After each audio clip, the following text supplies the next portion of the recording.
Doviđenja Beograde. Idemo na novi put.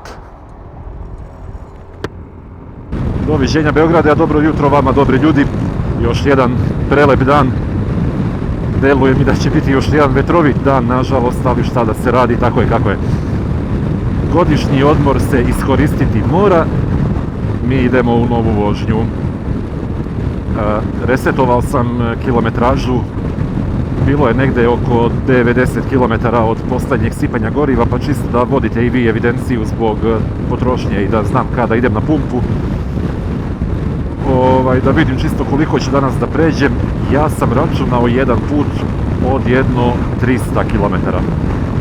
Da li će uspjeti da to uradim i da li će biti baš 300, ne znam. Ali daću sve od sebe, a i svim isto.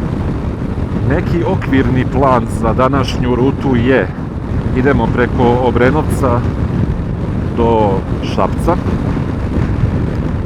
Od Šapca nastavljamo pored Rume prema Novom Sadu. Preko Fruške gore, naravno, i to sve. Kako to već ide. A od Novog Sada onda idemo u Temerin. Pa ćemo iz Temerina do Zrenjanina. Pa ćemo iz Zrenjanina da se vratimo za Beograd, da li preko Pančeva ili nekim drugim putem, ne znam, vidjet ćemo. Tu još nisam 100% siguran. Ono što je dobra stvar, ja se nadam da Insta360 radi ovaj put, tako da ću moći malo da snimim nešto još osim ovog ugla iz kog inače snimam. Jedna ne baš toliko dobra stvar je što će me očigledno ponovo pratiti vetar celim putem, već je uspeo i da mi odlepi ove štitnike za noge koji mi sad ovako landaraju okolo, pa me to malo nervira, ali nema veze. Nakon jučerašnje vožnje do Golupca i nazad, koju ste vi gledali prethodne nedelje, pardon, pa zašto ja stavljam ruku na usta kad kašljem iako imam kacigu. Nakon te vožnje bio sam prilično izmoren i čak sam pomišljao da preskočim jedan dan, da malo oladim, da ne vozim. Ali ne mogu kad vidim da je ovakvo lepo vreme na polju i da ja ništa nemam da radim do nekih 3-4 popodne, stvarno nema smisla sedeti u kući. Malo su mi se ove čičak trake na navlakama za noge istrošile i oštetile i onda morao bih to da nekako zamenim, da zamolim možda gospođu da mi ušije nove. Drže one još uvek, ali dešava se relativno često da se odlepe onako tokom vožnje. Ništa opasno, ništa što me ugrožava, samo mi odlači pažnju posle i malo me nervira i tako. Tako ljudi, rekao sam vam koji je plan za danas. I mi ćemo se potruditi, kad kažem mi, mislim na sebe i na Sima, da taj plan ispunimo. Ostaćemo u levoj traci da ovaj Audi može da se uključi.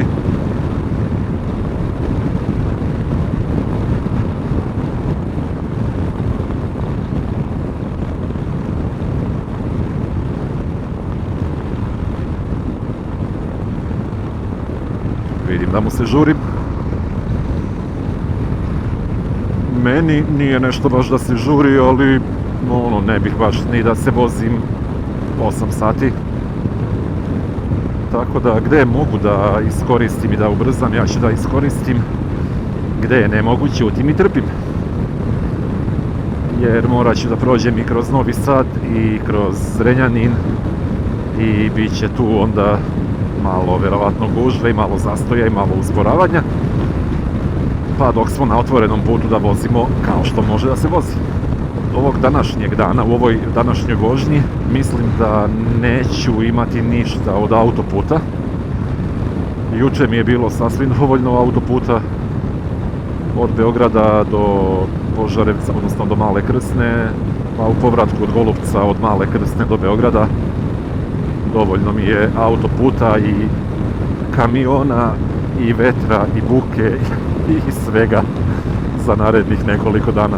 I što idem ja polako prema Obrenovcu, javljam vam se ako bude nešto zanimljivo još tokom puta. Isključit ću sad malo ovu Insta360 da joj sačuvam bateriju jer za nju nemam eksterni punjač. Možda bih mogao i nju da zakačim na ovu eksternu bateriju koja mi je tu u džepu od jakne, pošto ona ima dva porta za punjenje. Tako da može jedan da ide u GoPro, jedan u Insta. Nisam pokušavao kako to radi, a ne bih sada zeznem nešto kad sam već krenuo u vožnju. Tako da bih to možda mogao kod kuće da probam. Čisto malo da eksperimentišem, da vidim da li je to izvodljivo ili nije, da li je baterija sposobna da napaja dve stvari u isto vrijeme i da te dve stvari rade lepo. Ako nije, onda nećemo da se glupiramo i da rizikujemo da izgubimo neke dobre snimke. Ako može, onda ćemo to da primjenjujemo. I onda više ne razmišljamo o kamerama. Ova baterija je dovoljno velika i ima dovoljno veliki kapacitet da ceo dan mogu da vozim i da snimam bez razmišljanja, ali bukvalno ceo dan. Evo, ja sam je napunio pre nego što sam krenuo u onu vožnju do Deliblatske peščare, znači vozio sam do tamo i nazad. To je bilo oko 4 sata snimanja, pa sam onda vozio do Divčibara i nazad, pa do Golubačke tvrđave i nazad. Sad vi računajte koliko je to bilo ukupno vožnje, a radila je kamera non stop. I trenutno mi je, ja mislim, na nekih 60-65% eksterna baterija. Ali mislim, za te pare i sa svojih 30.000 mAh bilo bi glupo da je drugačije. Da li će kamion da izađe ispred nas? Ajde, nagradna igra. Neće. Lepo od njega. Ulazim u Umku i ništa, gasim malo kameru pa se čujemo i vidimo posle. Ajde.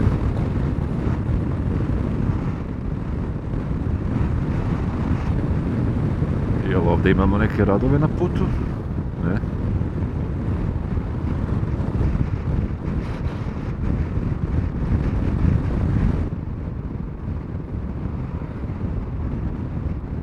Evo, odavde je lep pogled.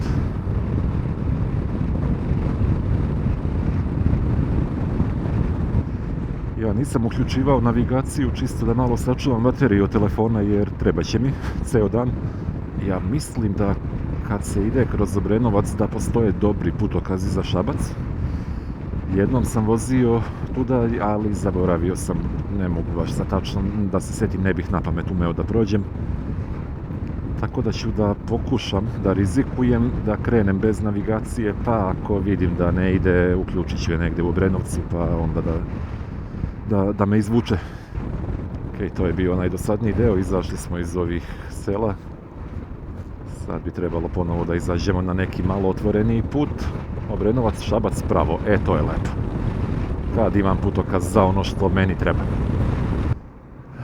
Prolazimo pored preko autoputa zapravo. I trenutno mi ni malo ne nedostaje. Možda promenim mišljenje usput. Možda ću poželeti da malo ubrzam odlazak ili povratak, ali trenutno mi je sasvim lepo da se vozim ovakvim putevima, ovakvom brzinom. Eto, ništa ne moramo da menjamo, sve je super, sve je sjajno. Prelazimo i preko Kolubare. Ako se Kolubara vidi uopšte odavde, aha, vidi se. Šabac na kružnom toku desno. Šabac levo, tako je, sećam se ovog dela. Pravo je izletište Zabran.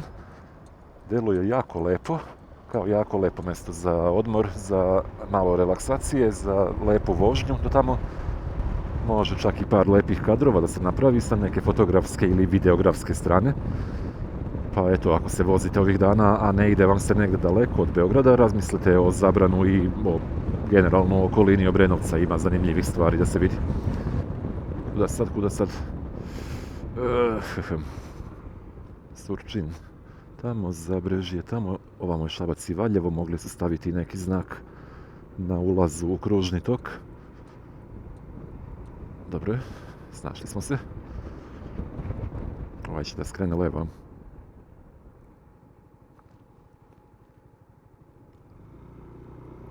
Čovjek je dao levi migavac, moram da ga pustim.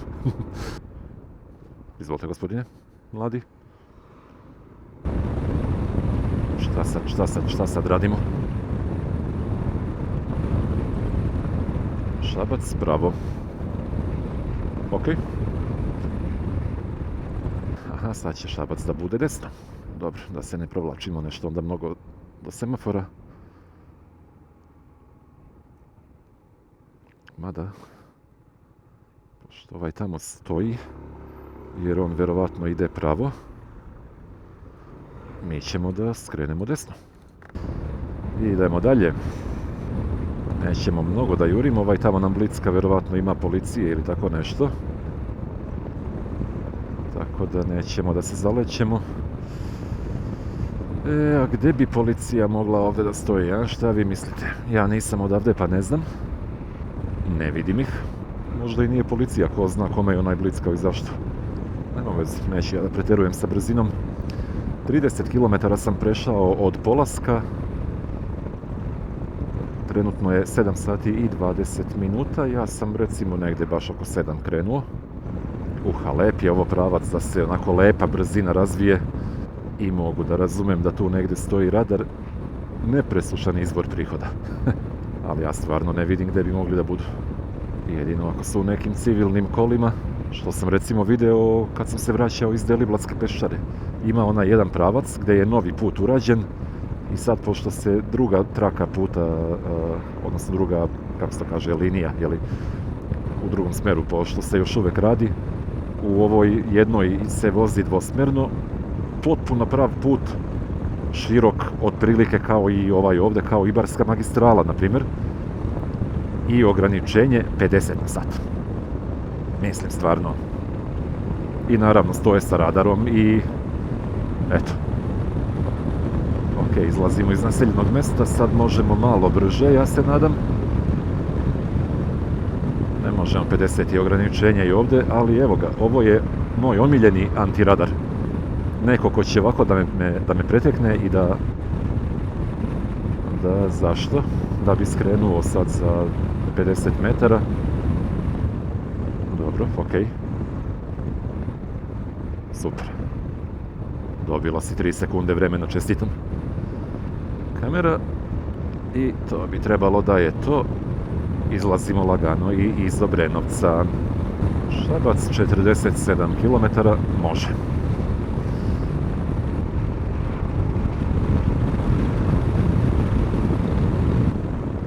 Ajde, prođi. Ja brže od ovoga neću. Prošli smo kroz mjesto Ratari. Put sjajan, vreme sjajno, nema mnogo jakog vetra, što je super. I nadam se da će tako i ostati cijelim putem. Mada, kad uđemo u Vojvodinu, tu već nisam optimista. U stvari, mi smo možda već i geografski u Vojvodini, nemam pojma.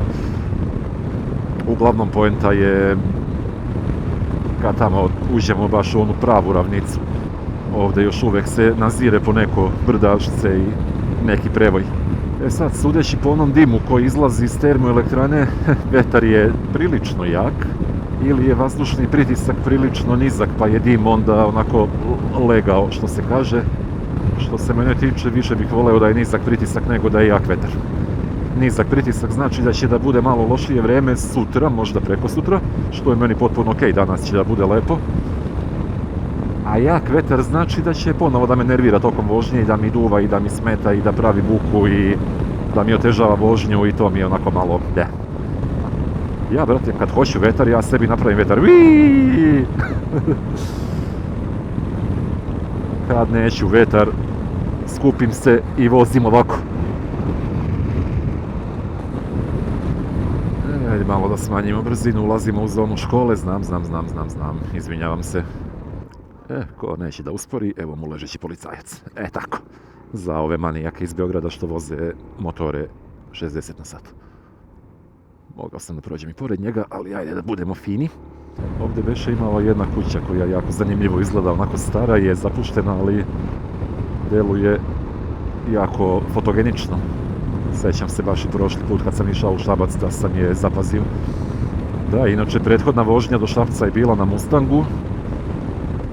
I primećujem da pominjem Mustanga u svakom od ovih klipova tokom ovih dužih vožnji. Ali eto šta ću, jednostavno ne mogu da se i dalje otmem toj uspomeni kako izgleda voziti skuter od 125 kubika na ovako neke duže relacije. I šta da radim, jače je od mene. Ima tu malo one nostalgije, ipak ipak je to i 125 kubika, a to je opet ono prvi skuter, prva stvar koju sam ozbiljno vozio. Kupit ću jednog dana Sim ADX 125, pazite što sam rekao. Makar prodao ovoga, ima da kupim 125-icu. Menjam Joyride za ADX 125 uz moju doplatu. Šalim se, ne. Nisam još uvijek toliko lud. Zbog ovoga se ne vozi desnom ivicom puta. Jeste vidjeli ono malo pre šta je bilo pored?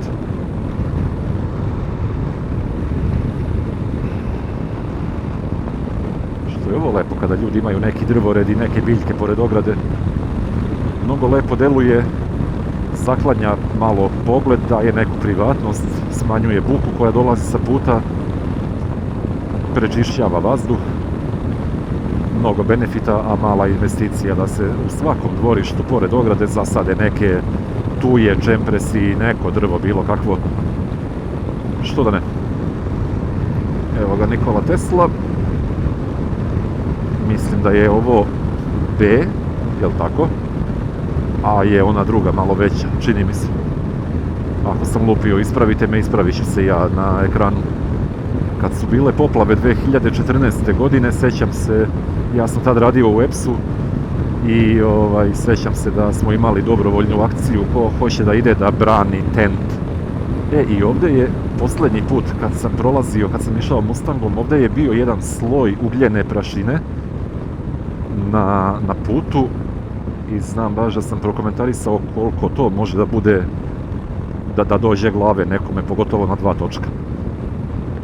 Sad nema, sad je čist put, ali znam baš ako vas ne mrzi, vratite, nađite taj snimak, mogu i da ga linkujem ja tu negdje pa da kliknete samo i da pogledate baš kako je ovaj put izgledao.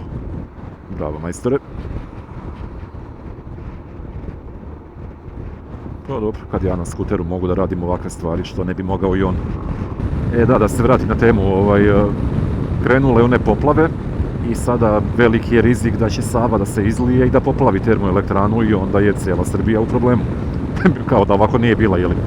I onda su objavili poziv za jake i zdrave i mlade muškarce u koje se ja, ubrajam, još uvijek, a i tad sam, i da ko je raspoložen da krene organizovanim prevozom do Obrenovca da se brani tent. I ništa, ja se prijavim, imali smo obezbeđenu hranu, piće i bila je vrućina neka, bio je maj, ali je na polju bilo možda, ja mislim da je bilo i preko 30 stepeni taj dan. I znam da smo imali obezbeđenu vodu u neograničenim količinama. Imali smo valjda po neki sendvič, da li je bio i po jedan sok, tako nešto, neka čokoladica, nemam pojma, svima su dali neki sprej za dezinfekciju ruku, jer sve to što radimo i ta voda koja je tu bila, ko zna šta sve to nosi. Tako da, moram da priznam, prilično lepo je bilo organizovano, na prilično visokom nivou i sa nama je tu bila i žandarmerija. I znam da smo zajedno sa njima neke džakove sa peskom tu iznosili, prenosili i pravili neke brane. Ali to je već bilo dovoljno kasno, to je već bio ne znam nija koji dan po redu poplava, tako da nije ni bilo svrhe. Voda je već počela da opada, ali moguće da je to urađeno, eto da se malo napravi u medijima neka slika kako vredni EPS-ovci udarnički rade, da zaštite državnu imovinu i tako dalje. Nemam pojma, mislim sve u svemu bilo je zanimljivo iskustvo, meni je bilo lepo taj dan. Em sam uradio nešto potencijalno korisno, em sam imao slobodan dan koji mi je bio plaćen. 90 na sat, 5000 obrtaja. Idealan režim vožnje. Ja ponovo očekujem da će mi potrošnja biti smešna, možda čak bude ispod 3 litra. Samo pazim na ovog traktoristu da mi negdje ne skrene naglo. Nema retrovizor, nema migavce, nema nikakvu signalizaciju, nema ništa. Šabac, bravo.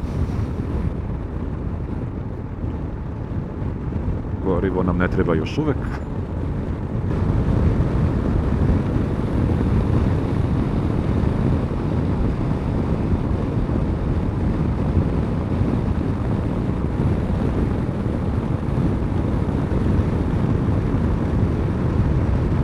Sjećam se ove krivine kada sam Mustangom ovuda išao, koji mi je bio doživljaj pri 90 na sat, da ga ovdje nagnem pa da uletim u krivinu kao Valentino Rossi.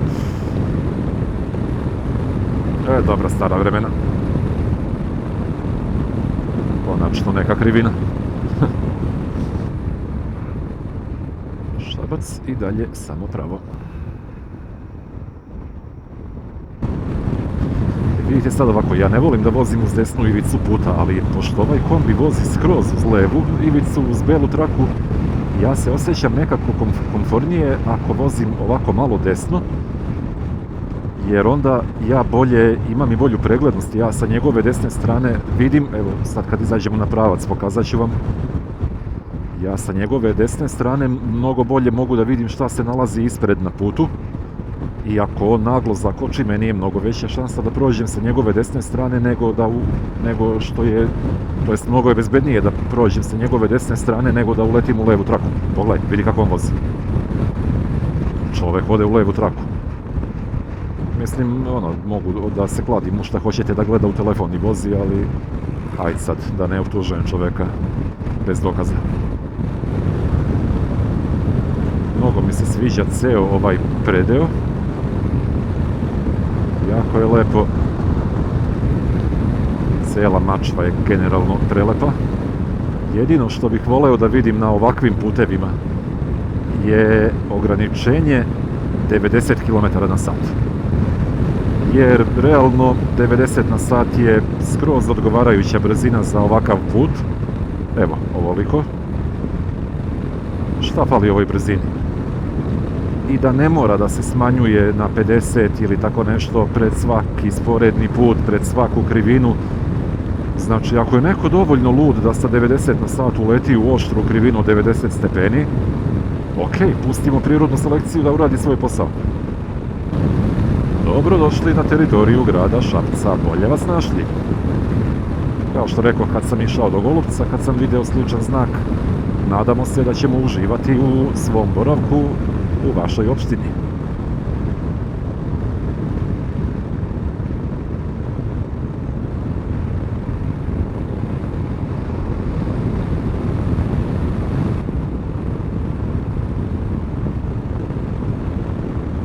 Ulazimo u mesto Orid, reka Dobrava. Mnogo lep put. Sad bez zezanja na Mustangu jeste to bila avantura voziti do Šapca ovim putem, ali na nečemu malo jačem, znači ovako nešto oko 300 kubika, to je to. To je prava mera za ovakve puteve.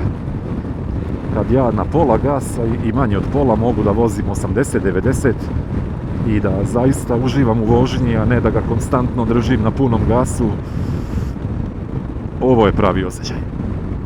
Ja pojma nemam koliko mi još imamo do Šapca, trebalo bi da smo prešli više od pola puta. Ne mogu, stvarno.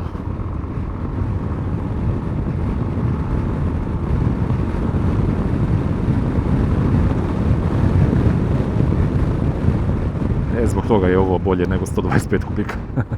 Zbog ovako nečega. A muzej na Mišaru, pa dobro, blizu smo. Prolazimo Mišar i uskoro bi trebalo da smo u Šapcu. Ja ću samo tu negdje da stanem da proverim mapu, da proverim navigaciju. Hajde, nećemo baš preko ove šrafirane linije. Imamo i ovako jednako 2 trake odavde. Što kaže sad? Pravo Šabac, Valjevo, levo. Dobro, mi ćemo da idemo pravo još malo. 8 sati, znači nekih sat vremena vožnje i 80 km do ovdje. Kako smo uspjeli da postignemo tu prosječnu brzinu, ja nemam pojma. Moguće sam krenuo malo ranije, da nije baš bilo 7 sati. Kružni tok u divnom stanju. Pretpostavljam zbog svih ovih kamiona koji ovuda prolaze. Loznica levo, Novi Sad, Beograd levo, Ruma desno. Ja bih da idem prema Rumi. I dobro došli zvanično u Šabac. Sjećam se ovog puta, ništa se nije promenio. Osjećam svaku rupu. Šta ovaj s kamionom radi?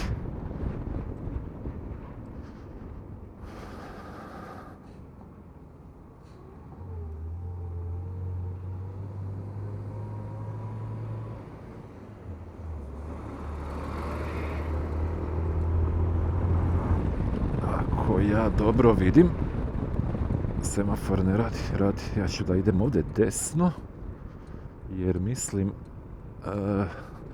ne mislim dobro. Znaš šta, ja kad sam već ovdje, ja ću sipam gorivo, jer sam već potrošio 3 crte, pa da ne razmišljam. To je prvi razlog. Drugi razlog je onako hoću da pauziram, da pogledam, da uključim navigaciju, pa da vidimo kuda dalje.